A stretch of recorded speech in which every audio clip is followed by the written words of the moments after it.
আগুন লেগেছে লেগেছে লেগেছে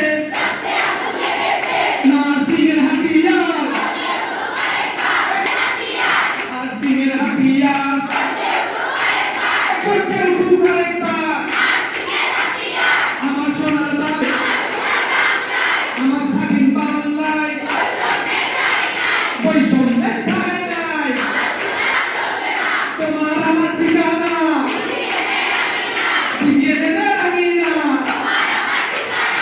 তোমার আমার ঠিকানা ফিরিয়ে দেবে রাঙি না জেগেছে রে জেগেছে লেগেছে রে লেগেছে রক্তে আগুন লেগেছে তোমার আমার হাতিয়ার নার্সিংয়ের হাতিয়ার নার্সিংয়ের হাতিয়ার করতে ভুল আরেকবার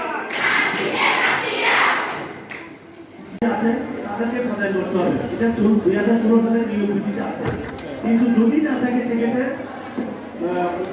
আমরা বছরই আমাদের পদোন্নতির ফাইল মন্ত্রণালয় নিয়ে যায়, নিয়ে গল্প করে আস্থা করে আমরা ফাইল নিয়ে চলে আসে, বলতে ফাইল একটু করে দেয়।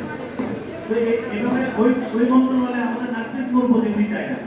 যদি নার্সিং প্রতিনিধি না যায় তাহলে নার্সের কথা কে বলবে, নার্সের সমস্যার কথাগুলি কে বলবে?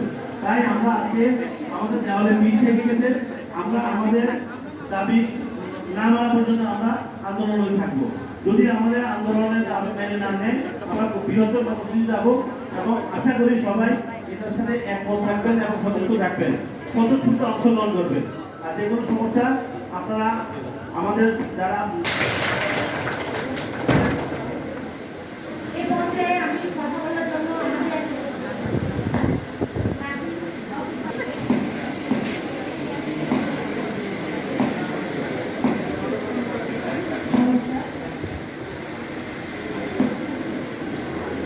সবাইকে ধন্যবাদ জানাই যে কেন সেটাকে আমাদের কর্মসূচি হবে। আমি সবসময় আমাদের ওয়ার্ডে তার ওদের সবসময় বলি আমি যে আমরা আপনারা যদি সহযোগিতা না করি তারা এরকম ওরকম সবার কাছে প্রার্থনা করবো যে সবাই যেন ওর জন্য আশীর্বাদ করে। ধন্যবাদ। আর আমি এই একটা ওয়ার্ডের কথা বলি, এই 51 নম্বর কোনো কি শুনছি আমরা ব্যাপারে পত্রিকায় নার্সরাই কাজ করতে নার্স করতে সবসময় ডাক্তারকে সুনাম হয়, আমাদের তো সুনাম হয় না। এখন নতুন নার্স আমরা ওদেরকে বকা দিচ্ছি, আমাদের কেন এখানে সুনাম আছে আমাদের তার কথা কিনবি যে বসে বসে তার কাছে এটা তো ঠিক না। আমাদের নার্স যদি আমাদের কোনো না করে তাহলে করবে কে?